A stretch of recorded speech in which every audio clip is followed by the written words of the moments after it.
Se você gosta dessas histórias reais e emocionantes, já se inscreve no canal para me dar uma força. E comenta aí de qual cidade você está assistindo essa história. Eu sempre achei que conhecia o silêncio. Morei a vida inteira nessa terra seca, onde o vento sopra quente entre os galhos retorcidos da caatinga e o sol estoura na pele desde as 6 da manhã. Aqui, o silêncio não é a ausência de som. É a cigarra cantando sozinha no meio da tarde. É o estalo da madeira velha da casa grande quando a noite esfria. É o gemido baixo do portão enferrujado quando eu volto da roça e não tem ninguém para me esperar. Depois que a Lúcia se foi, faz 5 anos agora, o silêncio entrou de vez na minha vida. Não foi gradual, foi de uma hora para outra. Ela adoeceu rápido, definhando ali naquela cama de casal que agora parece grande demais, fria demais, vazia demais. Nos últimos dias, ela segurou minha mão com uma força que eu não sabia que ainda existia naquele corpo fraco. E quando ela partiu, levou tudo junto.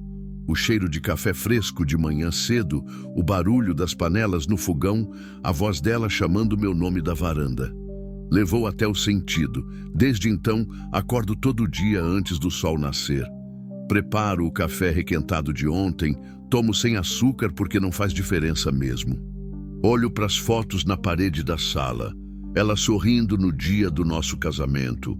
Ela de vestido azul na festa junina da cidade. Ela com o cabelo preso segurando um bolo que fez para o meu aniversário. E então saio. Vou para a roça, vou para o curral, vou para cercas que sempre precisam de conserto. Qualquer coisa para não ficar parado dentro dessa casa vazia. A rotina me mantém de pé. Sempre foi assim. Eu não sou homem de falar muito. Nunca fui. Sempre resolvi as coisas com as mãos, com trabalho, com a teimosia de quem nasceu e cresceu agarrado na terra. Mas tem dias que o silêncio pesa mais. Tem dias que eu olho para o prato único na mesa, para a cama fria, para o espelho embaçado do banheiro e me pergunto, para que tudo isso? Aquela tarde começou como todas as outras. Sol rachando o chão, poeira subindo da estrada de terra batida, o ar parado e pesado. Eu tinha ido até a fazenda do lado, a do compadre Zé Miguel, buscar umas ferramentas que ele me devia. Conversamos pouco, como sempre. Ele perguntou se eu estava bem. Eu disse que sim. Mentira. Mas é o tipo de mentira que todo mundo aceita sem questionar. Voltei pelo mesmo caminho de sempre, aquela estrada empoeirada que corta a propriedade e some no horizonte. Meu cavalo, o Trovão, conhecia o trajeto de cor. Velho como eu, cansado como eu, ele ia no tranco, sem pressa. Eu deixava as rédeas soltas, olhando para o céu que começava a amarelar com o fim da tarde. Foi então que ele empacou, de repente, no meio da estrada. As patas fincadas no chão, a cabeça erguida, as orelhas atentas. Eu puxei as rédeas, tentei fazer ele andar, mas nada. O Trovão não é de empacar à toa. Naquele instante o vento mudou. Trouxe um cheiro diferente. Não era cheiro de mato seco nem de terra quente. Era algo mais denso, mais pesado, quase metálico. E então eu ouvi um gemido, fraco, abafado, vindo de algum lugar próximo. Desci do cavalo devagar, o coração já acelerando sem eu saber bem porquê. Amarrei o Trovão numa árvore baixa e caminhei alguns passos à frente. A poeira grudava na bota, o suor escorria pela nuca, e foi quando virei a curva da estrada logo ali adiante que eu vi. Meu sangue gelou. No meio da estrada, caída de lado na poeira vermelha, estava uma moça, jovem, magra demais, cabelo escuro grudado no rosto suado. Ela vestia uma blusa rasgada e uma calça suja de terra e sangue seco. Parecia desmaiada ou morta, mas não era ela que me fez parar no lugar, com as pernas bambas e o ar faltando no peito. Eram as 2 onças, 2 onças pintadas enormes, deitadas de cada lado dela. Uma à direita, outra à esquerda, como sentinelas, como guardiãs. Os olhos amarelos fixos em mim, atentos, imóveis. Os músculos tensos sob a pelagem manchada. As garras semi-abertas, descansando na terra quente. Elas não rosnavam, não atacavam, apenas vigiavam. Eu fiquei ali parado, a mão tremendo perto do facão preso na cintura, o suor frio descendo pelas costas. Não fazia sentido. Onça não protege gente. Onça mata. Onça devora.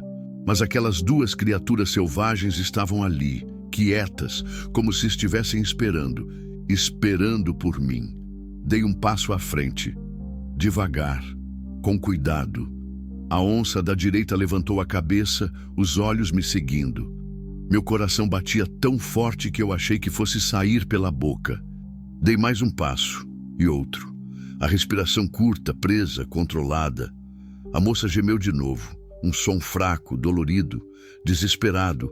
Ela estava viva, mas por pouco tempo, pelo jeito. Febre alta, eu percebi pela pele vermelha, pelo suor, pela respiração irregular, talvez ferida, talvez doente, talvez as duas coisas. E aquelas onças não iam deixar ela morrer sozinha. Por algum motivo que eu não conseguia entender, elas estavam protegendo aquela menina, como se soubessem que alguém ia passar por ali. Como se estivessem esperando que eu chegasse. Como se de algum jeito elas soubessem que eu era a única chance dela. Parei a 3 metros de distância. As onças me olharam fixamente. Eu olhei de volta. O mundo inteiro parou naquele instante. O vento, o tempo, o coração. E então, devagar, quase imperceptivelmente, a onça da esquerda se levantou. Deu 2 passos para trás e se afastou. A outra fez o mesmo. Recuou. Me observou mais um segundo, virou o corpo e desapareceu no mato, silenciosa como uma sombra. Elas me mediram e me permitiram. Fiquei ali sozinho com a moça caída na poeira. O sol começando a descer no horizonte. O silêncio voltando pesado como chumbo. Ajoelhei ao lado dela. Encostei a mão na testa. Febre altíssima. A pele queimando. Ela estava morrendo. E de repente, pela primeira vez em 5 anos, eu senti algo que achei que tinha enterrado junto com a Lúcia. Medo de perder alguém. Não podia deixar ela ali, não podia simplesmente ir embora. Aquelas onças não apareceram à toa. Aquela moça não caiu ali por acaso. E eu, que há tanto tempo só existia sem viver, de repente tinha uma escolha pela frente. Uma escolha que ia mudar tudo. Levantei, corri até o cavalo, peguei o cantil de água e a manta velha que eu sempre carregava na sela. Voltei correndo, com as pernas trêmulas, o peito apertado. Molhei os lábios dela com água, cobri o corpo magro com a manta. Ela não abriu os olhos, apenas gemeu, fraco, quase inaudível. Calma, moça, eu vou te tirar daqui. Minha voz saiu rouca, embargada. Fazia tempo que eu não falava com ninguém daquele jeito. Fazia tempo que eu não me importava. Mas naquele momento, eu me importei. E foi aí que tudo começou. Carregar ela até o cavalo foi mais difícil do que eu imaginei. Não pelo peso. Ela era leve demais, magra demais, quase só pele e osso. O difícil foi o medo de machucá-la ainda mais. Cada movimento parecia errado. Passei o braço por baixo dos ombros dela, o outro por baixo dos joelhos e levantei devagar. A cabeça dela tombou para o lado, o cabelo escuro caindo solto. Ela gemeu baixinho, um som de dor que me apertou o peito. O trovão bufou quando me aproximei, nervoso com o cheiro de sangue e febre. Acalmei ele como pude, com a voz baixa e firme que sempre usei com os animais. Montei com dificuldade, segurando ela na frente, o corpo dela apoiado contra o meu peito. Peguei as rédeas com uma mão só, a outra firme em volta da cintura dela para não deixar cair. Vamos, velho, depressa! Dei um toque nos flancos do cavalo e ele disparou. O sol já estava baixo, tingindo o céu de laranja e vermelho. Eu sabia que tinha meia hora, no máximo, até escurecer de vez. E quando a noite cai no sertão, cai de verdade. Sem lua, sem estrelas visíveis entre as nuvens, só o breu completo e o som dos bichos noturnos acordando. A casa ficava a uns 20 minutos dali, pela estrada. 20 minutos que pareceram horas. Cada solavanco do cavalo fazia ela gemer, e cada gemido era uma facada no meu peito. Eu rezava baixinho, sem perceber. Fazia tempo que eu não rezava, desde o velório da Lúcia, talvez. Mas ali, com aquela moça desconhecida morrendo nos meus braços, as palavras saíram sozinhas. Aguenta, moça, só mais um pouco. Aguenta por mim. Quando a casa apareceu no horizonte, velha e cinza contra o céu avermelhado, senti um alívio que quase me derrubou. Parei o cavalo em frente à varanda, desci como pude, ainda segurando ela. As pernas bambas, o corpo doendo, o coração disparado. Subi os 3 degraus de madeira e chutei a porta para abrir. A casa estava do jeito que eu deixei de manhã, silenciosa, vazia, fria. Levei ela direto para o quarto de hóspedes, um cômodo pequeno que ficava na lateral da casa e que ninguém usava fazia anos. Coloquei ela na cama com cuidado, ajeitei a cabeça no travesseiro, cobri com um lençol limpo que achei no armário. Foi só então, com a luz fraca do abajur velho, que eu consegui ver ela direito. Devia ter uns 20 e poucos anos. Rosto fino, maçãs do rosto marcadas, lábios rachados de desidratação. A pele morena estava coberta de arranhões e hematomas. A blusa rasgada deixava ver um corte feio no braço esquerdo, já infeccionado, inchado e vermelho. Os pés descalços sangravam, cheios de espinhos e cortes profundos. Ela tinha corrido, fugido. De quem? De quê?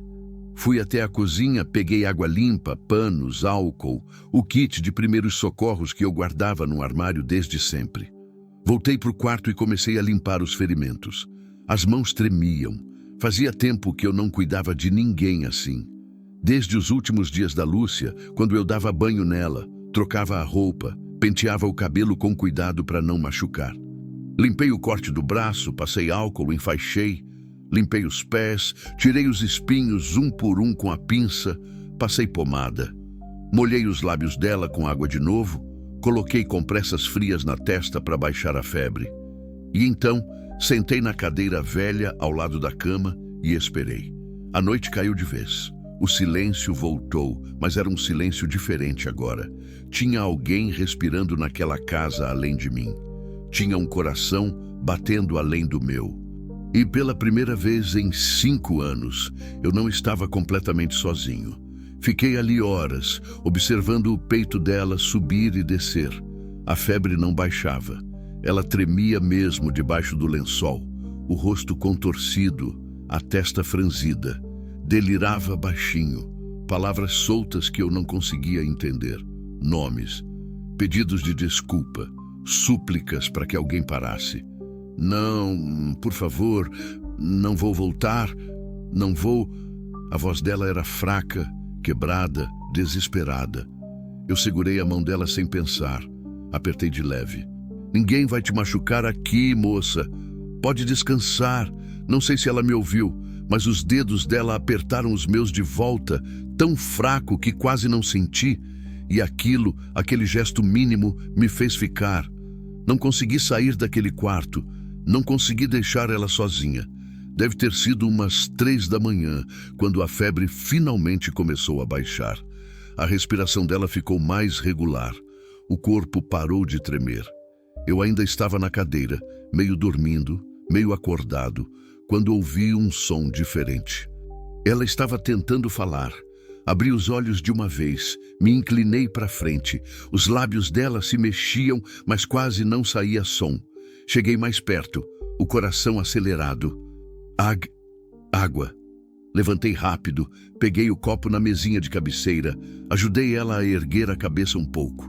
Ela bebeu devagar, com dificuldade, os olhos ainda fechados. Quando terminou, deitei ela de volta no travesseiro. E então, pela primeira vez, ela abriu os olhos. Eram castanhos, escuros, cheios de medo. Ela me olhou por um segundo, tentando focar, tentando entender onde estava. E então o pânico tomou conta. Ela tentou se levantar, se afastar, o corpo tenso, os olhos arregalados. Calma, calma, moça. Levantei as mãos, recuei um passo, mostrando que eu não ia fazer nada, mas ela não acreditou. Continuou tentando se arrastar para trás na cama, mesmo sem força, mesmo tremendo de dor e exaustão. Onde eu tô? Quem é você? A voz dela saiu rouca, desesperada. As mãos agarraram o lençol como se fosse a única coisa entre ela e o perigo. Você tá na minha casa. Eu te achei na estrada, desmaiada. Você tava muito mal. Eu trouxe você para cá, cuidei dos ferimentos. Não vou te machucar. Ela me olhou fixamente, procurando algum sinal de mentira, alguma ameaça. Os olhos percorreram o quarto pequeno, a janela fechada, a porta entreaberta. Ela estava calculando, medindo, pensando se conseguiria fugir se fosse preciso. Eu preciso ir embora. Tentou se levantar de novo, mas o corpo não obedeceu. As pernas cederam, os braços fraquejaram. Ela caiu de volta no colchão, a respiração pesada, os olhos se enchendo de lágrimas de frustração. Você não vai conseguir nem atravessar a sala, moça. Tá fraca demais. Perdeu muito sangue, teve febre altíssima a noite toda. Precisa descansar. Você não entende? Eu não posso ficar. Ele vai me achar. Ele. Então tinha alguém. Alguém de quem ela estava fugindo. Quem vai te achar? Ela fechou os olhos, apertou os lábios. As lágrimas começaram a escorrer pelo rosto magro, silenciosas, contidas.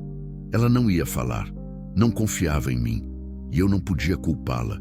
Eu era um estranho, um homem desconhecido numa casa no meio do nada. Por que ela confiaria? Respirei fundo, puxei a cadeira um pouco mais para trás, dando espaço para ela. Olha, eu não sei o que você está passando, não sei de quem você está fugindo, nem por quê, mas você quase morreu naquela estrada. Se eu não tivesse passado por lá, você não teria sobrevivido mais uma hora. Então, pelo menos, me deixa te ajudar a ficar viva.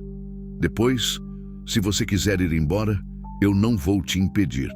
Ela abriu os olhos de novo, me estudou, tentando decidir se podia acreditar ou não. O silêncio se esticou entre nós, pesado, tenso. Por que você me ajudou? A pergunta me pegou de surpresa.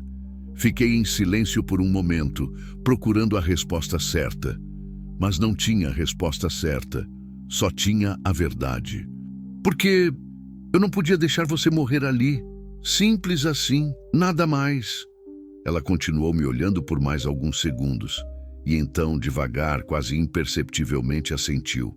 Não era confiança. Ainda não, mas era um começo. Como é seu nome? Perguntei a voz baixa. Ela hesitou. Por um momento, achei que não ia responder. Mas então, quase num sussurro, Marina. Marina. Repeti, e o nome soou estranho na minha boca. Fazia tempo que eu não falava o nome de alguém daquele jeito, com cuidado, com atenção. Eu sou José Ferreira. Ela não respondeu. Apenas fechou os olhos de novo, exausta. A conversa tinha drenado o pouco de energia que ela tinha. Em poucos segundos, a respiração dela ficou profunda, regular. Ela tinha desmaiado de novo. Eu continuei sentado ali, olhando para ela. Marina. Aquela moça tinha um nome agora. E de alguma forma, isso tornava tudo mais real, mais pesado, mais importante. Lá fora, o dia começava a clarear. A luz fraca do amanhecer entrava pela janela, iluminando os contornos do quarto. Eu devia estar cansado, mas não sentia sono. Só sentia algo que eu não sentia fazia muito tempo. Responsabilidade por outra vida e medo do que viria depois. Marina dormiu o dia inteiro. Eu entrava no quarto de hora em hora, só para verificar se ela ainda respirava. Trocava a compressa da testa, molhava os lábios dela com água, ajeitava o lençol quando ela se mexia inquieta. Não conseguia me afastar muito. Era como se, de algum jeito, minha presença ali mantivesse ela viva. A casa, que sempre foi silenciosa, agora parecia cheia de sons novos. A respiração dela, o ranger da cama velha quando ela se virava, o gemido baixinho quando a dor voltava, eram sons que me mantinham acordado, atento, presente. Tentei fazer as coisas normais do dia. Preparei café, cuidei das galinhas, olhei as cercas próximas, mas não consegui ir longe. A cada minuto que passava, minha cabeça voltava para aquele quarto, para aquela moça que tinha aparecido do nada, protegida por onças como se fosse coisa de outro mundo. As onças. Eu ainda não conseguia entender.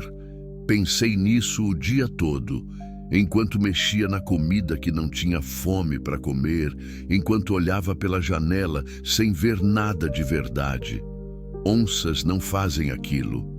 Não protegem, não esperam, não escolhem, mas aquelas tinham feito, como se soubessem que eu ia passar por ali, como se tivessem cuidado dela até eu chegar, e depois simplesmente me deixaram levá-la, me mediram com aqueles olhos amarelos, decidiram que eu era capaz e recuaram. Tinha algo de sagrado naquilo, algo que eu não conseguia explicar, mas que sentia no fundo do peito. Como se o destino, ou Deus, ou a própria natureza tivesse colocado aquela moça no meu caminho por alguma razão. Foi quase no fim da tarde, quando ouvi um barulho vindo do quarto. Levantei da cadeira da varanda num pulo, o coração acelerado. Entrei rápido, esperando encontrar ela caída, ou pior, mas ela estava sentada na beirada da cama, os pés descalços no chão frio, a cabeça baixa, os ombros curvados.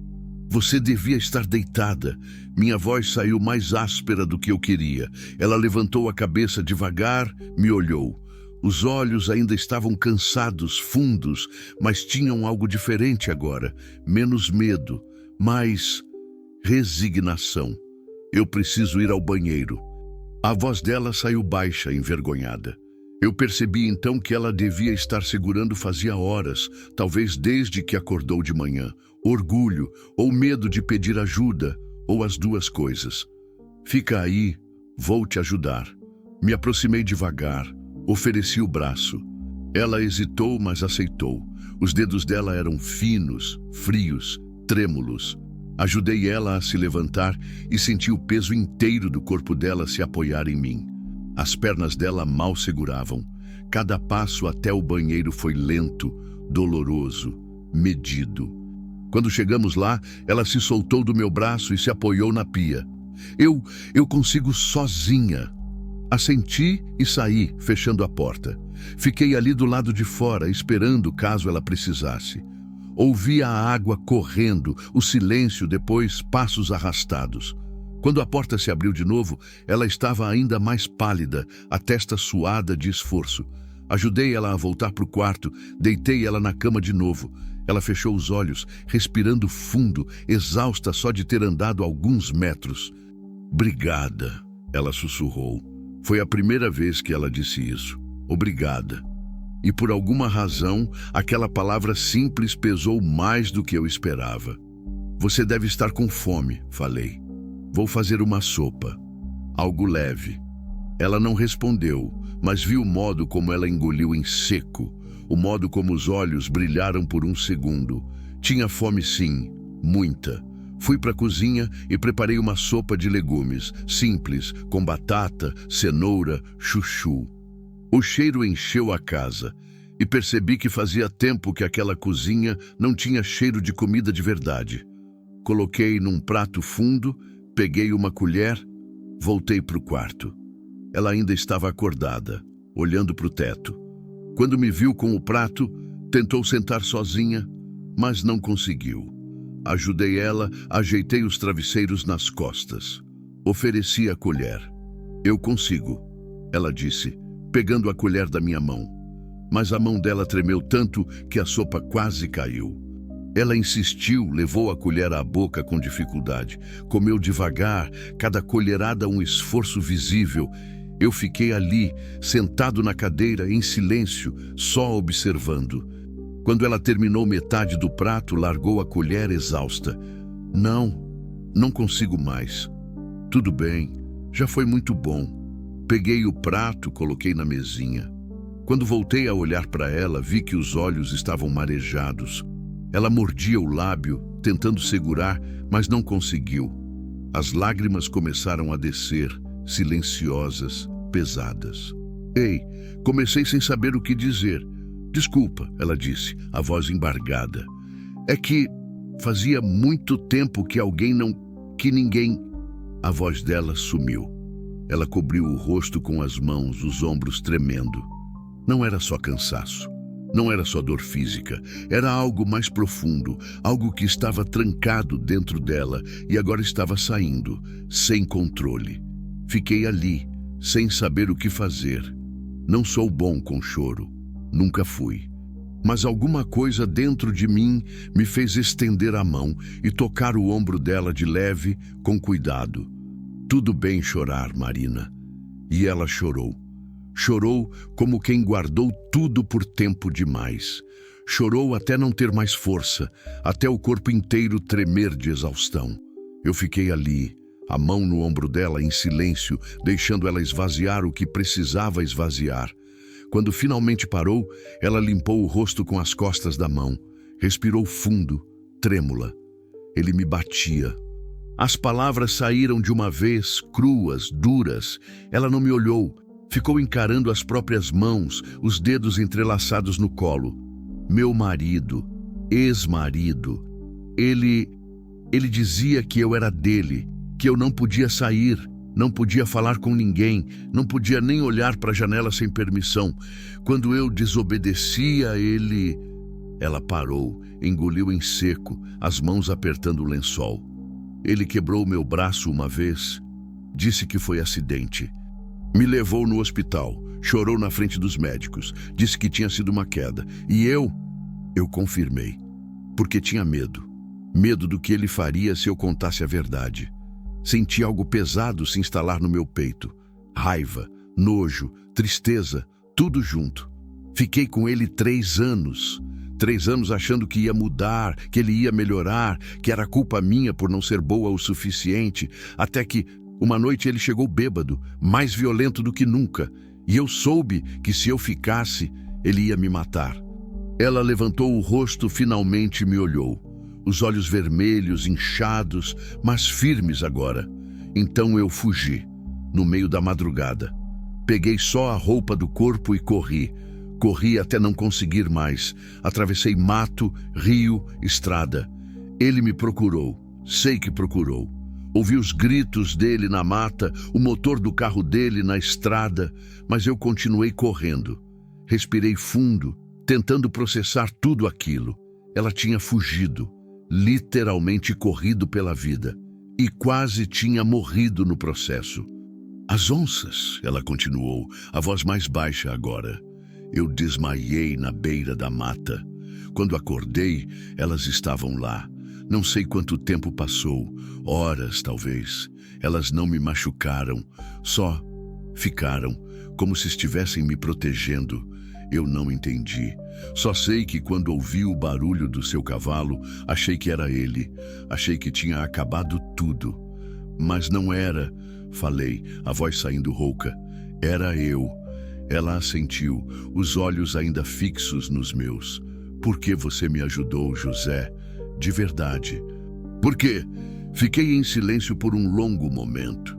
Era uma pergunta justa. Uma pergunta que eu mesmo tinha feito para mim várias vezes desde ontem. Porque comecei escolhendo as palavras com cuidado. Porque eu sei o que é perder alguém. Sei o que é se sentir impotente, inútil, incapaz de salvar quem você ama. Minha esposa morreu faz 5 anos e eu não consegui fazer nada. Fiquei ali do lado dela, vendo ela definhar e não pude fazer nada para impedir. Minha voz falhou. Respirei fundo, continuei. Quando te vi ali, caída, morrendo, eu tive uma chance de salvar alguém, de não ficar parado, de fazer alguma coisa que importasse. Então eu fiz. Marina me olhou por um longo tempo. E então, pela primeira vez desde que acordou, ela sorriu. Um sorriso pequeno, fraco, mas verdadeiro. Obrigada, José. De verdade. Assenti, sem conseguir falar. Tinha um nó na garganta que não me deixava. Fiquei ali mais alguns minutos, até ela fechar os olhos de novo, exausta da conversa, do choro, de tudo. Saí do quarto em silêncio, fechei a porta com cuidado. E só então, sozinho na varanda, olhando para o céu escurecendo, eu percebi algo. Pela primeira vez em 5 anos, eu não me sentia completamente inútil. Eu tinha salvado alguém. E de algum jeito, naquele processo, talvez ela também estivesse me salvando. Foi no 3º dia que tudo mudou. Marina estava melhorando. A febre tinha passado completamente. Os ferimentos começavam a cicatrizar. Ela já conseguia andar até a sala sozinha, devagar, mas sem precisar tanto de apoio. Comia melhor, falava mais, e naqueles 3 dias a casa tinha deixado de ser um túmulo de silêncio. Conversávamos, coisas pequenas no começo, sobre o tempo, sobre a comida, sobre como ela estava se sentindo. Mas aos poucos as conversas foram ficando mais profundas. Ela me contou sobre a infância no interior de Pernambuco, sobre a mãe que morreu cedo, sobre o pai que bebia e sumia por dias. Me contou como conheceu o ex-marido numa festa de cidade, como ele parecia gentil no começo, atencioso, carinhoso. Ele mudou depois do casamento, ela disse, olhando pela janela da sala. Ou talvez ele sempre tenha sido assim, e eu só não quis enxergar. No começo eram só palavras. Você é burra, você não serve para nada, ninguém mais ia te querer. Depois vieram os empurrões, depois os socos. E quando eu percebi, já estava presa. Eu escutava, tentando não mostrar a raiva que sentia. Raiva de um homem que eu nem conhecia, mas que eu já odiava com todas as forças. Raiva por ela ter passado por aquilo. Raiva por ninguém ter ajudado. Eu também contei coisas sobre a Lúcia, sobre como nos conhecemos numa feira da cidade, sobre o primeiro beijo embaixo do pé de ipê, sobre o casamento simples na igreja da vila. Sobre os anos bons que tivemos, trabalhando juntos na fazenda, construindo uma vida. E sobre o final. A doença que veio rápida e cruel, levando ela em meses. Eu não consegui salvá-la, falei, a voz saindo mais baixa do que eu queria. Fiz tudo o que pude. Levei em médico, em hospital, gastei tudo o que tinha, mas não adiantou. E quando ela se foi, levou junto tudo o que fazia sentido. Marina me olhou com uma tristeza nos olhos que eu reconheci. Era a mesma tristeza que eu carregava. A tristeza de quem perdeu algo que não volta nunca mais. Mas você a amou bem enquanto ela estava aqui, ela disse. Isso conta, isso importa. Não respondi, apenas assenti. Talvez ela estivesse certa. Talvez fosse isso que eu precisava ouvir. Aquela tarde estava quente e abafada, o tipo de calor pesado que vem antes da chuva. Eu tinha saído para buscar água no poço quando ouvi o som. Um motor, distante, vindo pela estrada. Parei no meio do quintal, o balde na mão, o coração disparando sem eu saber bem porquê. Carros não passavam por aquela estrada, quase nunca. Era longe demais, isolada demais. Só os vizinhos mais próximos usavam e eu conhecia o som dos veículos deles. Aquele era diferente, mais potente, mais rápido, mais urgente. Larguei o balde e corri para dentro. Marina estava na sala, sentada na poltrona velha, lendo um livro que eu tinha emprestado. Quando me viu entrar correndo, o rosto dela mudou na hora. O que foi? Tem um carro vindo para cá. O livro caiu das mãos dela. O rosto ficou branco. Ela se levantou de um pulo, cambaleou, se apoiou na parede. É ele. Eu sei que é ele. Você não sabe isso. Eu sei, José. A voz dela saiu num grito desesperado. Ele não desiste, nunca desistiu. Ele disse que se eu fugisse, ele me acharia. E ele vai me achar. O pânico nos olhos dela era real, visceral. Ela olhou para a porta, para as janelas, como um animal acuado, procurando uma saída. O som do motor ficou mais alto, mais perto. Meu coração acelerou. Vai pro quarto, fecha a porta, não faz barulho. E você? Vou ver quem é. Se for ele, eu... Eu dou um jeito. José, ele é perigoso. Vai. Minha voz saiu mais dura do que eu queria, mas funcionou. Marina correu para o quarto, os passos apressados, trôpegos.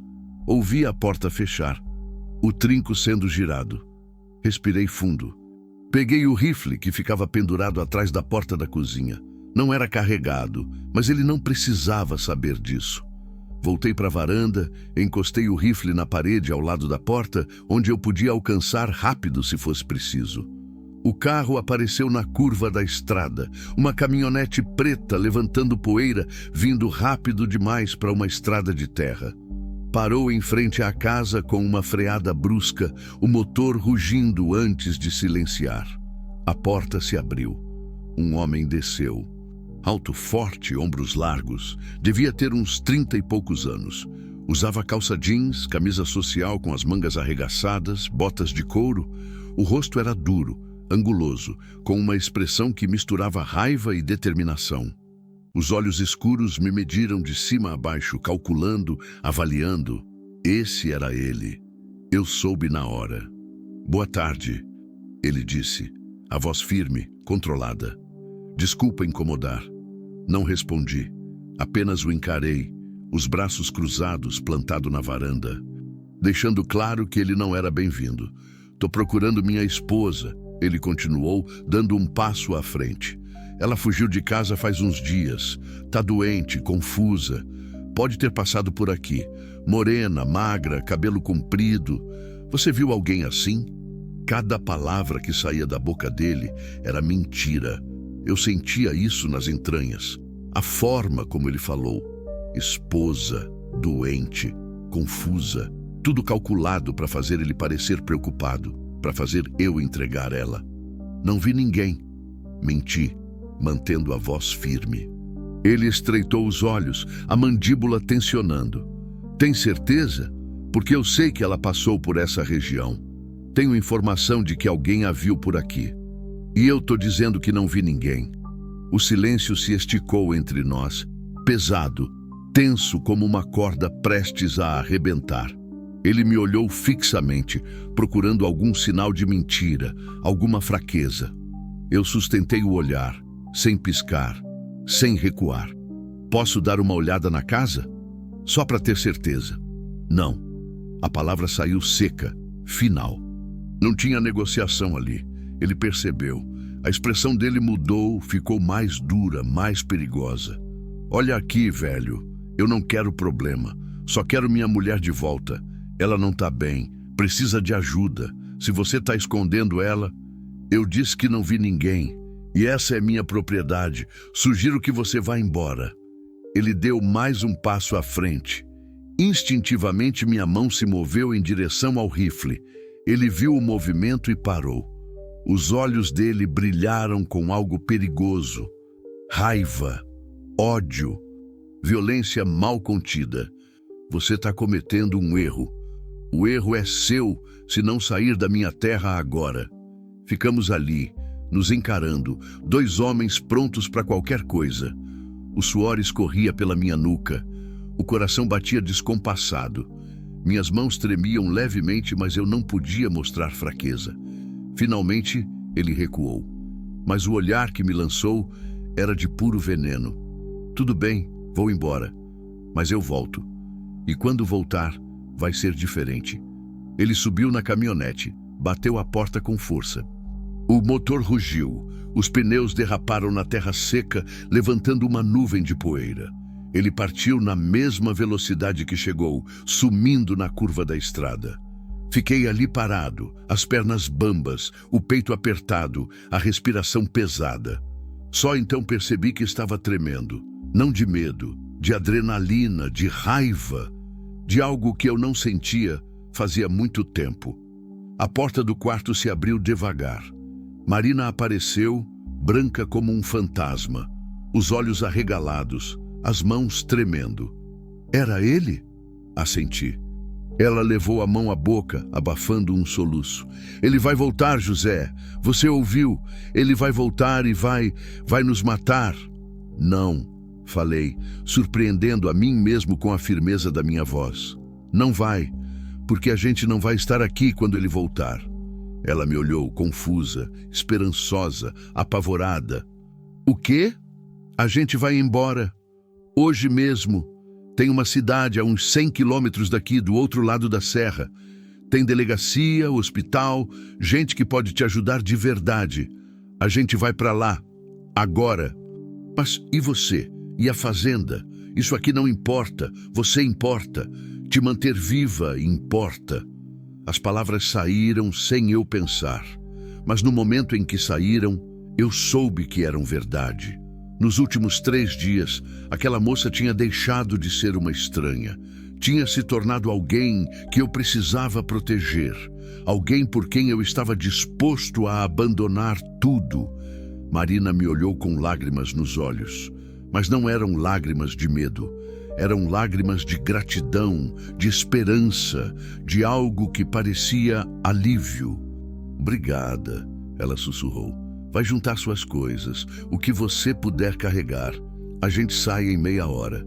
Ela assentiu e voltou para o quarto. Eu fiquei ali mais um momento, olhando para a estrada vazia, sentindo o peso do que tinha acabado de decidir. Estava deixando tudo para trás. A casa, a fazenda, a vida que construí com a Lúcia, as memórias, tudo. Mas pela primeira vez em 5 anos, eu sentia que estava fazendo algo certo, algo que importava. E não tinha volta. Saímos antes do anoitecer. Eu tinha uma caminhonete velha guardada no galpão, uma Ford dos anos 90 que eu usava pouco.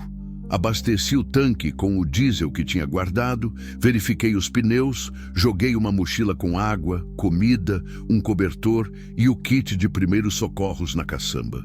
Marina ficou dentro de casa, olhando pela janela, o rosto tenso de preocupação. Quando terminei, entrei uma última vez na casa.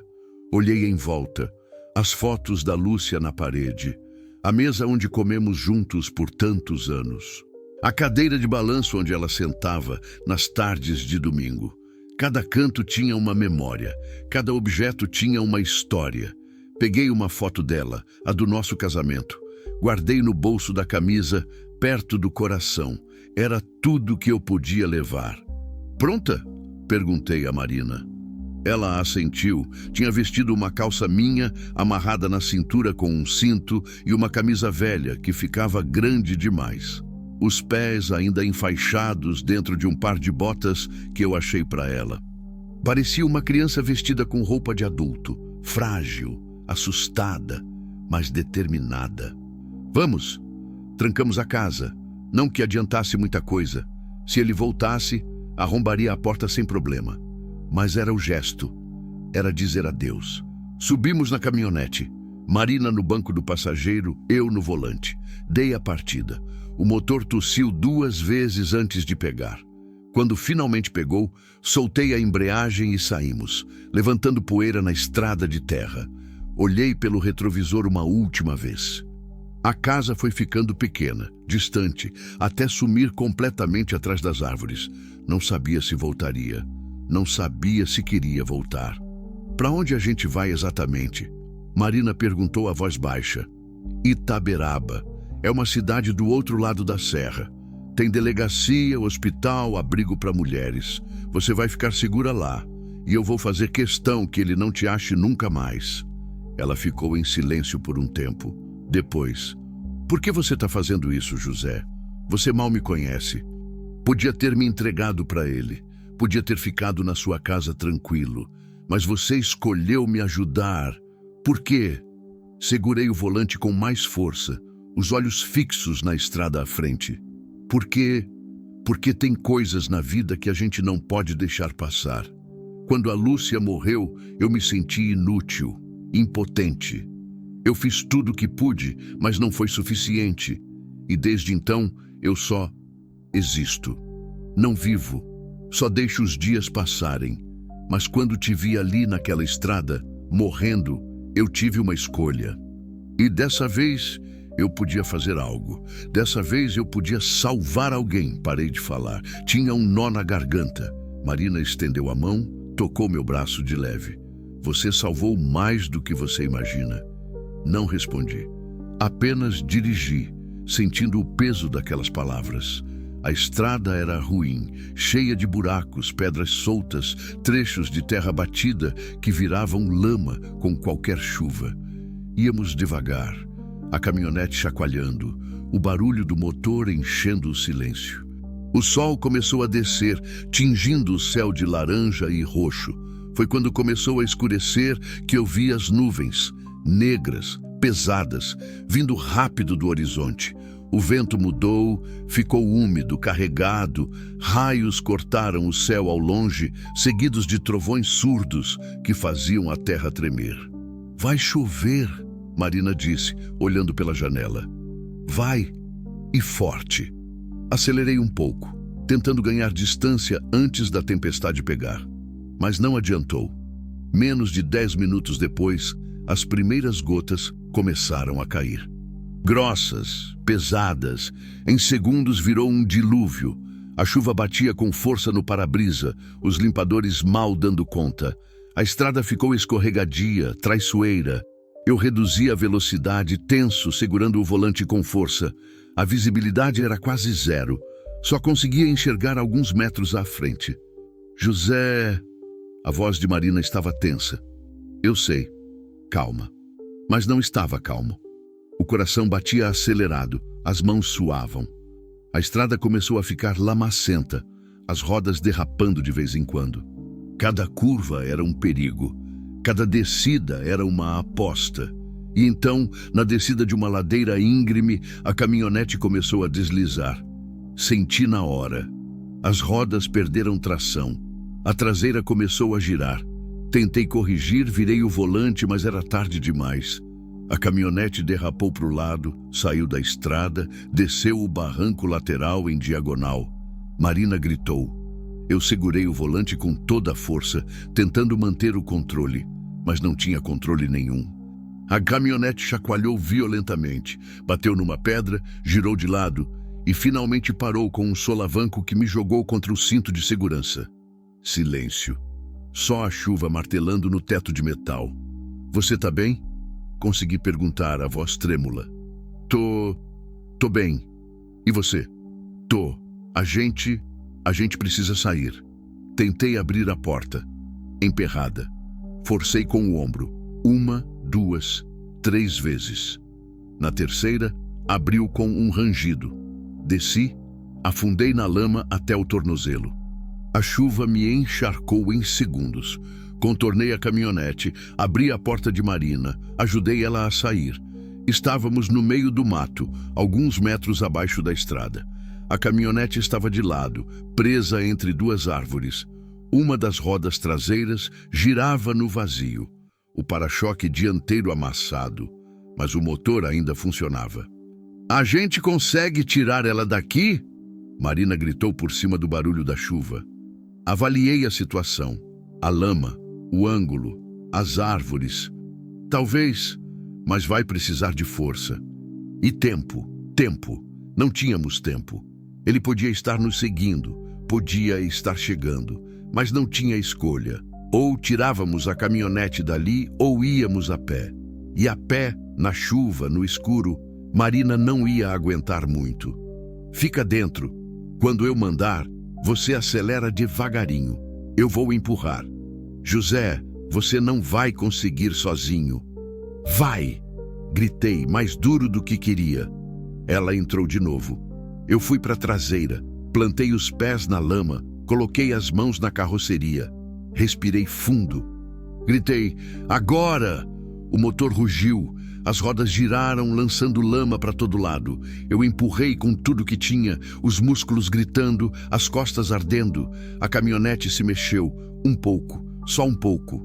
De novo, mais uma vez, mais força, mais dor. A caminhonete se moveu um pouco mais, ganhando tração. Mais! Numa última explosão de força, empurrei até sentir algo estalar nas minhas costas. Mas funcionou. A caminhonete saiu da posição, as rodas encontraram chão firme e ela subiu a subida de volta para a estrada, chacoalhando, mas se movendo. Caí de joelhos na lama, a respiração pesada, o corpo inteiro doendo.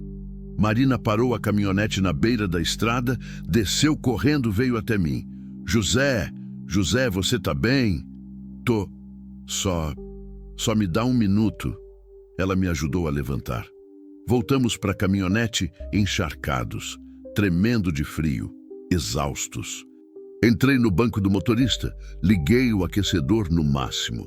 Fiquei ali por alguns minutos, só respirando, tentando fazer o coração desacelerar. Marina me olhava com preocupação. Você machucou as costas. Vou ficar bem. José, eu disse que vou ficar bem. Coloquei a caminhonete em movimento de novo. Mais devagar agora, mais cuidadoso. A chuva continuava forte.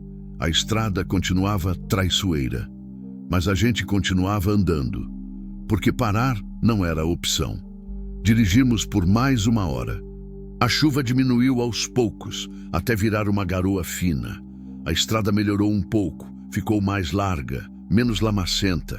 E então, quando já estava quase desistindo de tudo, eu vi luzes ao longe, luzes de postes, luzes de casas. É a cidade, sussurrei, quase não acreditando. Marina se inclinou para frente, os olhos arregalados. A gente conseguiu! A gente conseguiu! Ela soltou um riso aliviado, misturado com choro. Cobriu o rosto com as mãos, os ombros tremendo. Estendi a mão, toquei o ombro dela de leve. Calma, tá tudo bem agora. Você tá segura. Ela assentiu, ainda chorando, mas sorrindo também. Era um sorriso de alívio, de liberdade, de esperança. Entramos na cidade. As ruas eram de asfalto, bem iluminadas. Tinha gente andando, carros passando, lojas abertas, vida, movimento, segurança. Parei em frente a uma placa que dizia Delegacia de Polícia. Desliguei o motor. Fiquei ali por um momento, só olhando para frente, processando tudo o que tinha acontecido. Tínhamos conseguido, contra tudo, contra a tempestade, contra o medo, contra ele, tínhamos conseguido. Pronta? Perguntei. Marina respirou fundo, limpou as lágrimas e me olhou. Nos olhos dela eu vi algo novo, não era mais medo, era determinação. Pronta. Descemos da caminhonete, juntos. E entramos naquela delegacia, sabendo que dali para frente tudo ia ser diferente, para os dois. A delegacia estava quase vazia àquela hora da noite. Um policial jovem de uniforme azul desbotado levantou os olhos quando entramos. Ele nos olhou de cima a baixo, encharcados, sujos de lama, exaustos, e a expressão dele mudou na hora. Preocupação, atenção. Boa noite. Posso ajudar? Marina olhou para mim. Eu assenti, encorajando. Ela respirou fundo e deu um passo à frente. Eu preciso fazer uma denúncia contra meu ex-marido. Ele me agredia por anos e agora ele está me perseguindo. A voz dela saiu firme, mais firme do que eu esperava. O policial pegou um bloco de papel, fez sinal para ela sentar. Senta aqui, vou chamar a delegada. Ela vai querer ouvir isso pessoalmente. Meia hora depois, estávamos numa sala pequena, com paredes descascadas e uma mesa velha de madeira. A delegada era uma mulher de uns 50 anos, cabelo grisalho preso num coque, expressão séria, mas gentil. Ela se apresentou como doutora Carmen e pediu para Marina contar tudo desde o início. E Marina contou. Contou sobre os 3 anos de casamento, sobre as agressões que começaram com palavras e evoluíram para violência física, sobre o braço quebrado, sobre as ameaças de morte, sobre a noite em que decidiu fugir, sobre os dias correndo pelo mato, sem comida, sem água, até desmaiar na beira da estrada. A delegada ouvia em silêncio, anotando tudo num caderno. De vez em quando fazia uma pergunta, pedia um detalhe, uma data, um nome. Marina respondia tudo, a voz às vezes tremendo, às vezes firme, mas sempre continuando. Quando terminou, a sala ficou em silêncio por um longo momento. A delegada fechou o caderno, tirou os óculos, esfregou os olhos cansados. Marina, o que você passou não é culpa sua. Você entende isso? Marina assentiu, os olhos marejados. Nada do que ele fez foi por sua causa. Nada do que ele disse justifica o que ele fez. Você foi vítima. E agora você foi corajosa o suficiente para denunciar. Isso é o primeiro passo. A delegada virou para mim. E o senhor, como se encaixa nisso tudo? Eu a encontrei na estrada, desmaiada, quase morta. Cuidei dela. E quando o ex-marido dela apareceu procurando, eu ajudei ela a fugir. O agressor esteve na sua propriedade? Esteve, ontem, procurando por ela. Eu disse que não tinha visto ninguém. Ele foi embora, mas ameaçou voltar. A delegada anotou mais algumas coisas. Depois levantou. Vou pedir uma medida protetiva de urgência. Ele não vai poder chegar perto de você. Se chegar, vai preso na hora. Também vou encaminhar o caso para o Ministério Público. Com sorte, em alguns dias a gente tem um mandado de prisão contra ele. Marina soltou um suspiro trêmulo. Alívio, medo, esperança, tudo misturado. E enquanto isso, onde eu fico? Temos uma casa de acolhimento para mulheres em situação de violência. É um lugar seguro, com assistência psicológica, assistência jurídica, tudo o que você vai precisar.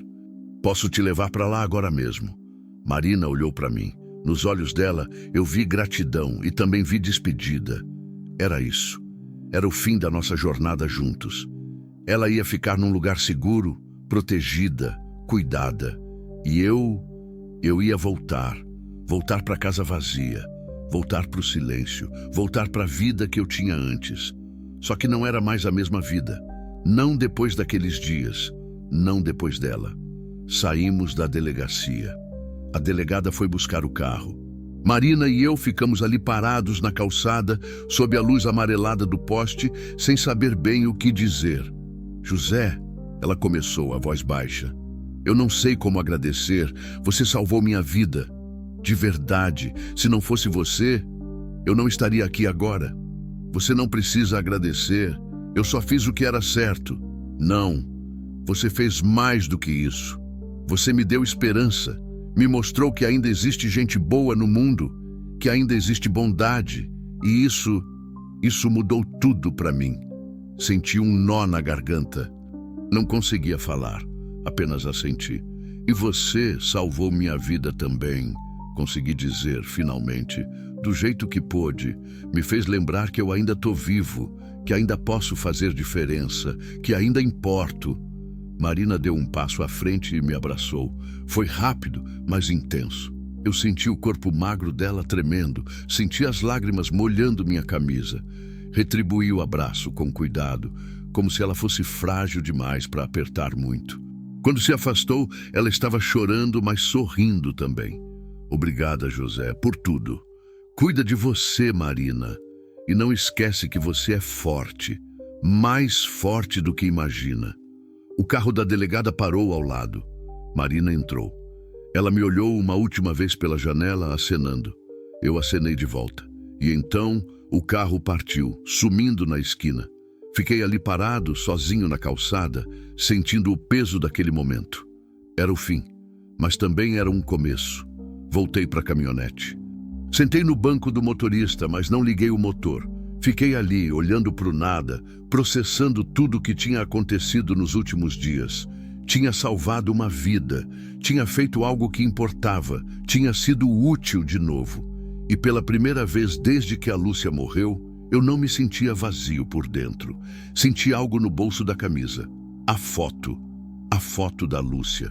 Tirei com cuidado. Olhei para ela sob a luz fraca do painel.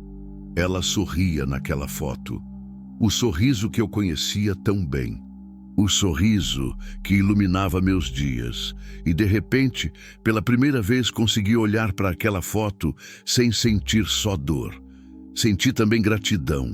Gratidão pelos anos que tivemos, pelas memórias que construímos, pelo amor que compartilhamos.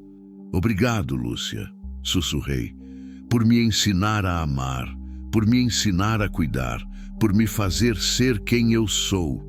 E desculpa. Desculpa por ter demorado tanto para voltar a viver. Guardei a foto de volta no bolso.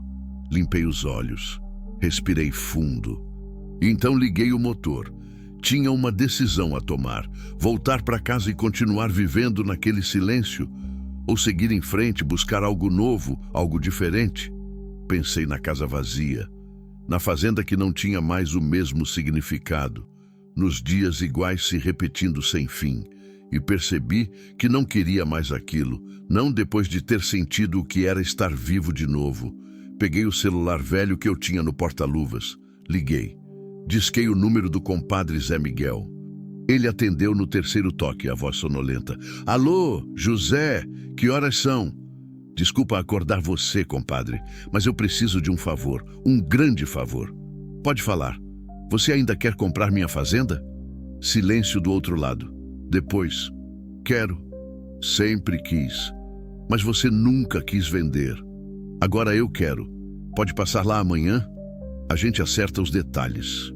José, você tem certeza disso? Tenho. Mais certeza do que qualquer coisa nos últimos 5 anos. Tá bom, compadre. Passo lá de manhã cedo. E José, tá tudo bem com você? Pensei na pergunta. Tava tudo bem? Não, ainda não. Mas estava melhor, estava diferente, estava vivo. Tá, compadre. Tá tudo bem. Desliguei. Coloquei o telefone de lado. Olhei pela janela, para a cidade iluminada, para as pessoas passando, para a vida acontecendo ao meu redor. Não sabia o que ia fazer depois, não sabia para onde ia, não sabia como seria o amanhã. Mas pela primeira vez em muito tempo, isso não me assustava, me animava. Porque eu tinha aprendido algo naqueles dias, algo que tinha esquecido depois que a Lúcia se foi, que a vida vale a pena ser vivida, que ainda existem pessoas para salvar, histórias para viver, propósitos para encontrar. E que às vezes, quando tudo parece perdido, quando você acha que não tem mais nada para dar, o destino coloca alguém no seu caminho. Alguém que precisa de você tanto quanto você precisa deles. Alguém que te salva no exato momento em que você pensa que está salvando eles. Coloquei a caminhonete em movimento, dirigi pelas ruas da cidade, sem pressa, sem destino certo, só dirigindo, só vivendo. E pela primeira vez em 5 anos, eu sorri. Um sorriso verdadeiro, pequeno, mas verdadeiro, porque eu estava vivo de novo. E isso, por si só, já era um milagre. 6 meses depois. Acordei com o sol entrando pela janela do apartamento pequeno que eu tinha alugado na cidade. Era um lugar simples, 2 quartos, cozinha, sala. Nada comparado à casa da fazenda, mas era meu. Ou pelo menos, era onde eu estava reconstruindo minha vida. Levantei, preparei café. Não era mais o café requentado de ontem. Era café fresco, feito com atenção, do jeito que a Lúcia gostava. Tomei devagar, olhando pela janela para a rua movimentada lá embaixo. Gente indo para o trabalho, crianças indo para a escola, vida acontecendo. Tinha me acostumado com isso, com o barulho, com o movimento. Depois de tanto silêncio, descobri que gostava de ouvir vozes, buzinas, risadas. Me fazia lembrar que eu não estava sozinho no mundo. A venda da fazenda tinha dado certo. O compadre Zé Miguel pagou um preço justo e com o dinheiro eu consegui me estabelecer. Não precisava trabalhar por enquanto, mas também não conseguia ficar parado. Então tinha arrumado um serviço voluntário numa ONG que ajudava pessoas em situação de rua. 3 vezes por semana eu ia lá. Ajudava a distribuir comida, conversava com quem precisava, fazia o que podia. Era pouco, mas era algo. E me fazia sentir útil de novo. Nesses 6 meses, muita coisa tinha mudado. Eu tinha mudado. Não era mais aquele homem que só existia esperando os dias passarem. Estava aprendendo a viver de novo, devagar, com cuidado, mas viver. Pensava em Marina todos os dias. Me perguntava como ela estava, se tinha conseguido se recuperar, se estava bem. A delegada tinha me dado notícias algumas semanas depois de deixá-la na casa de acolhimento. O ex-marido tinha sido preso. Tinha outros casos contra ele, outras mulheres que ele tinha agredido. Ia ficar preso por um bom tempo. Marina estava segura. Isso era o que importava. Aquela manhã, eu tinha combinado de ir no mercado municipal. Precisava comprar algumas coisas e gostava de ir lá. Era um lugar cheio de vida, cheio de cores, cheio de gente. Me fazia bem. Vesti uma roupa limpa, peguei a sacola de pano, saí. O dia estava bonito, sol forte, mas com uma brisa fresca. Caminhei pelas ruas, cumprimentando os vizinhos que já conhecia, parando para dar bom dia para a dona de um cachorro que sempre passava por ali.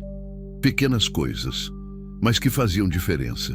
O mercado estava cheio, como sempre aos sábados. Barracas de frutas, verduras, queijos, doces caseiros, o cheiro de pão fresco no ar, vozes se misturando, negociando preços, rindo, conversando. Eu adorava aquilo. Estava escolhendo umas laranjas quando ouvi. José? Meu coração parou. Conhecia aquela voz. Virei devagar, quase com medo de estar imaginando coisas, mas não estava. Marina estava ali, parada a alguns metros de distância, me olhando com um sorriso tímido no rosto. Mas não era a mesma Marina que eu tinha deixado na delegacia 6 meses atrás. Essa Marina estava diferente, mais forte, mais saudável. O rosto tinha ganhado cor, os olhos brilhavam, o cabelo estava cortado num comprimento médio e bem cuidado. Ela vestia uma roupa simples, mas limpa, e carregava uma sacola de compras. Parecia viva. Marina, consegui dizer, a voz saindo rouca. Ela deu alguns passos à frente, o sorriso se alargando. Eu não acredito que é você.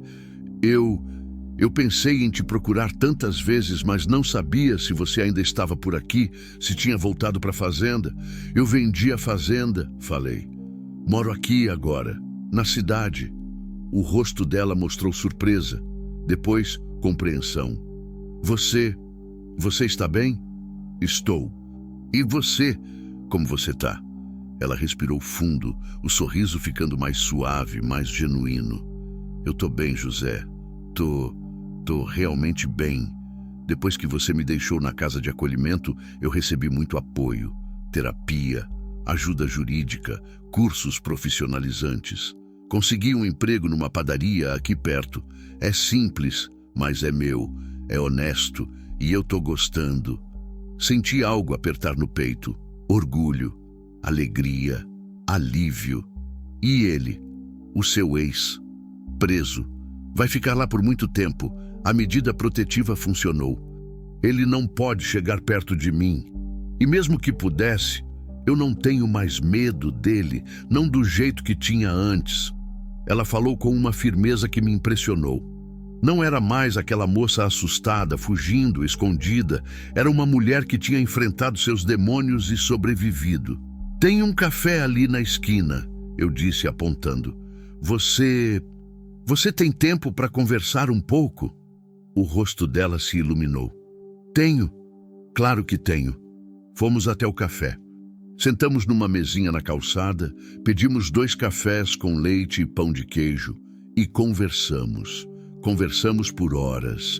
Ela me contou sobre os meses na casa de acolhimento, sobre as outras mulheres que conheceu lá, cada uma com sua história de sobrevivência. Me contou sobre a terapia, sobre como estava aprendendo a lidar com o trauma, a reconstruir sua autoestima. Me contou sobre o emprego, sobre os colegas de trabalho que tinham se tornado amigos, sobre o apartamento pequeno que tinha conseguido alugar com o primeiro salário. E eu contei sobre a venda da fazenda, sobre a mudança para a cidade, sobre o trabalho voluntário na ONG. Contei sobre como tinha sido difícil no começo, se adaptar ao barulho, ao movimento, à vida urbana. Mas como, aos poucos, tinha aprendido a gostar, a viver de novo. Você salvou minha vida, José, ela disse em algum momento, os olhos sérios, não só naquele dia na estrada, mas também depois. Você me mostrou que existem pessoas boas no mundo, que ainda vale a pena confiar. E isso mudou tudo para mim. E você salvou a minha, respondi. Me fez lembrar que eu ainda tinha algo para dar, que eu ainda importava, que a vida ainda valia a pena. Ela estendeu a mão por cima da mesa, tocou a minha. Seus dedos, que eram tão frios e trêmulos naquela noite, agora eram quentes, firmes. A gente se salvou então, ela disse sorrindo. É, acho que sim. Ficamos ali mais um tempo, conversando, rindo, compartilhando histórias. Era estranho e ao mesmo tempo reconfortante, como reencontrar uma parte de mim que eu achava que tinha perdido. Quando finalmente nos despedimos, ela me deu um abraço apertado. Não vamos perder contato de novo, tá? Ela disse. Você é importante demais para mim. Não vamos, prometo. Trocamos telefones. Combinamos de almoçar juntos na semana seguinte. E então ela partiu, acenando enquanto se afastava pela rua movimentada. Fiquei ali parado, vendo ela ir embora. E percebi que estava sorrindo. Um sorriso grande, verdadeiro, que vinha de dentro. Ela estava bem, realmente bem. E saber disso, ver com meus próprios olhos, era melhor do que qualquer coisa que eu podia ter imaginado. Voltei para casa andando devagar, aproveitando o sol, o movimento da cidade, a vida acontecendo ao meu redor. No caminho, parei numa floricultura e comprei um buquê de flores do campo. Flores amarelas e brancas, simples e bonitas. Quando cheguei em casa, coloquei as flores num vaso com água e deixei em cima da mesinha da sala, ao lado da foto da Lúcia que eu tinha emoldurado e colocado ali. Olhei para a foto dela, para aquele sorriso que eu conhecia tão bem e senti paz. Não era mais dor, não era mais culpa, era só amor. Amor pelas memórias, gratidão pelo tempo que tivemos e aceitação de que a vida continua. Obrigado, Lúcia, sussurrei, por tudo. E pode ficar tranquila, eu tô bem agora, tô vivendo de novo. Sentei no sofá, peguei um livro que tinha começado a ler e passei a tarde ali, tranquilo, em paz. Porque pela primeira vez em muito tempo, eu não estava apenas existindo, eu estava vivendo. E a vida, descobri naquele dia ensolarado, ainda tinha muito a oferecer. Um ano depois, voltei à fazenda só uma vez, depois de vendê-la. O compadre Zé Miguel tinha me convidado para almoçar lá, ver como estavam as coisas. Aceitei.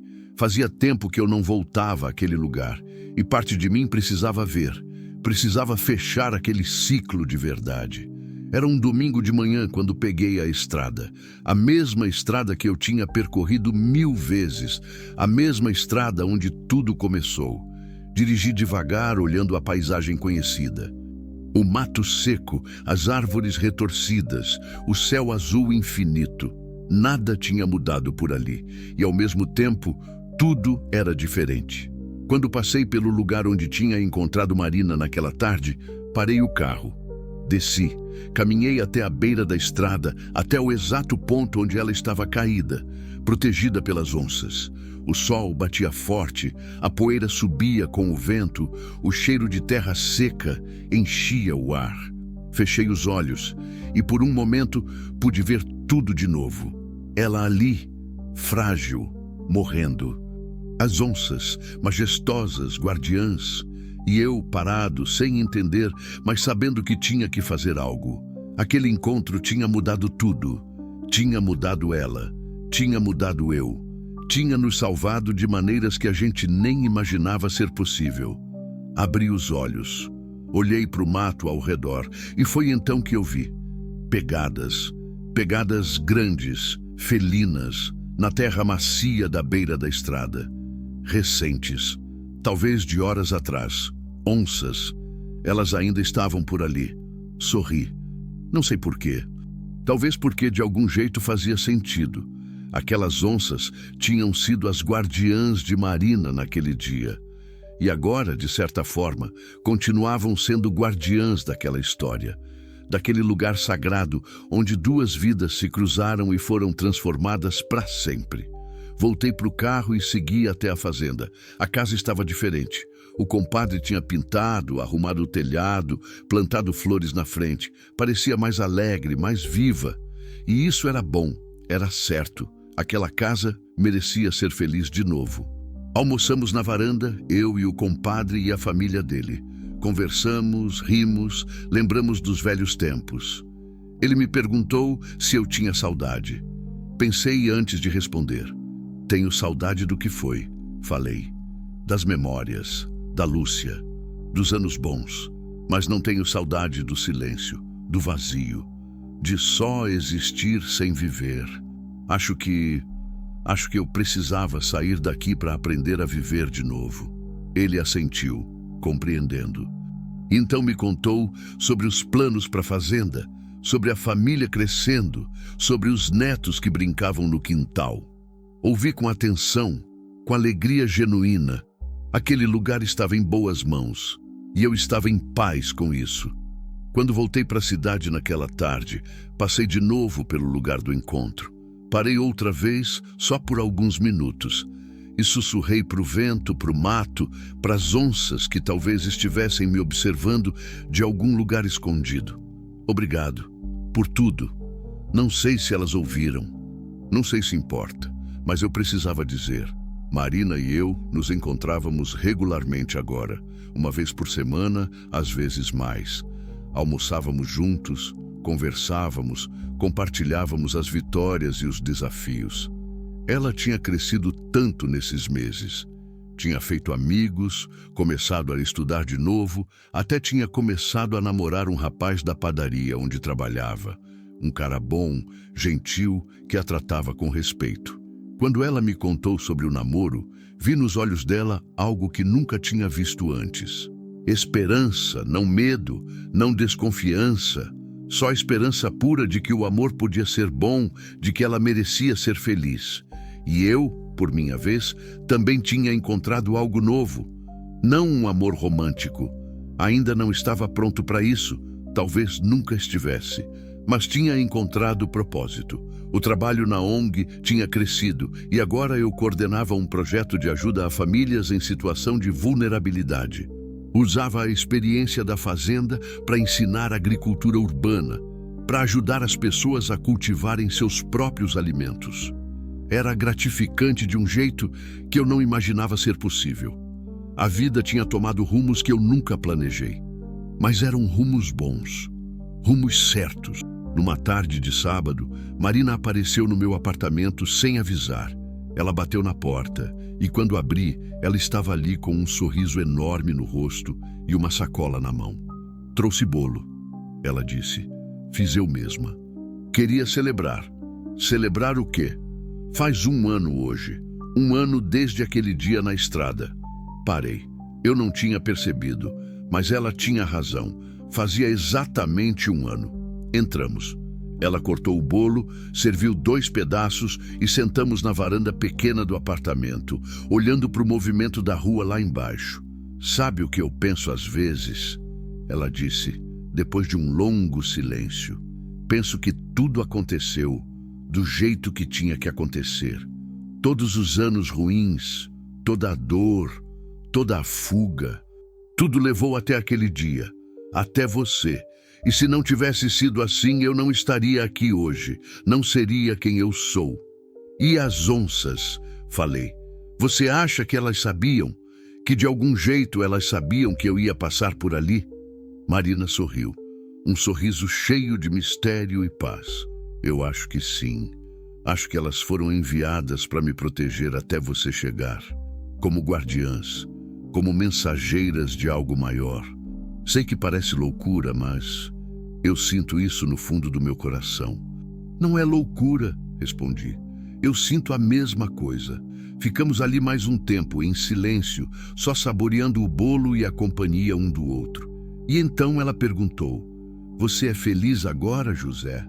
Pensei na pergunta. Há 1 ano eu teria dito que não. Há 1 ano eu nem saberia o que era felicidade, mas agora sou, respondi, e percebi que era verdade. Não da mesma forma que era antes, não do jeito que eu era com a Lúcia, mas sou feliz do meu jeito, feliz de estar vivo, feliz de ter propósito, feliz de ter te conhecido, feliz de ter feito diferença. Os olhos dela se encheram de lágrimas, mas ela estava sorrindo. Eu também, ela disse. Eu também sou feliz, e é por sua causa.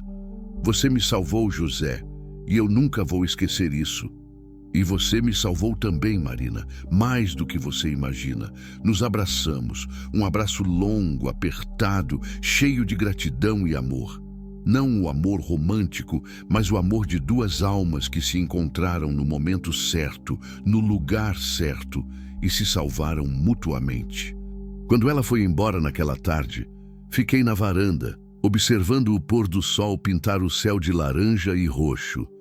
E pensei em tudo que tinha acontecido, em como a vida é estranha, imprevisível, cheia de reviravoltas que a gente nunca espera. Pensei na Lúcia e senti saudade, mas era uma saudade boa, suave, sem dor. Ela tinha sido meu grande amor e nada ia mudar isso. Mas a vida tinha continuado e eu tinha aprendido que é possível amar o que foi, sem deixar de viver o que é. Pensei em Marina, em como uma moça desconhecida tinha mudado completamente o rumo da minha vida, e em como eu, um velho fazendeiro solitário, tinha mudado a dela. Pensei nas onças, naquelas criaturas majestosas que surgiram do nada para proteger, para guardar, para esperar que a pessoa certa aparecesse, e entendi algo que talvez eu sempre soubesse, mas nunca tinha colocado em palavras. A vida coloca pessoas no nosso caminho. Algumas passam rápido, outras ficam. Mas algumas, muito poucas, aparecem exatamente quando a gente mais precisa, quando tudo parece perdido, quando a gente acha que não tem mais nada para dar, nada para viver. E essas pessoas, essas almas que cruzam o nosso caminho no momento exato, não aparecem por acaso. Aparecem porque o destino, ou Deus, ou o universo, ou qualquer força maior que exista, sabia que a gente precisava uma da outra. Marina precisava de alguém que a salvasse, e eu precisava de alguém para salvar. Ela precisava de esperança, e eu precisava de propósito. A gente se encontrou, a gente se salvou, e a gente provou que mesmo nos momentos mais escuros ainda existe luz. Ainda existe bondade, ainda existe esperança. Olhei para o céu, agora quase escuro, com as primeiras estrelas começando a aparecer, e sussurrei para Lúcia, para as onças, para o universo, para quem quisesse ouvir.